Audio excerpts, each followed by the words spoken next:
Hey guys, in this video I'll be showing you how you can use OKX. So in order to use an OKX application, it's a very simple process.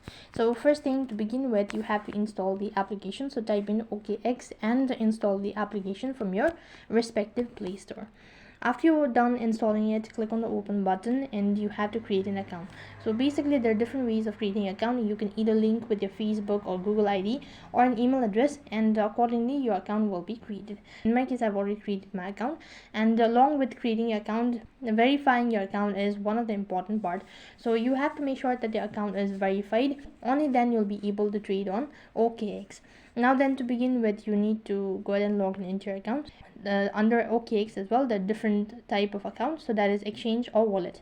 So you have to create a wallet as well as exchange account, and then to begin with the trading process and all that, you can go to the trade, and from here you can also transfer, you can also deposit the funds and all that.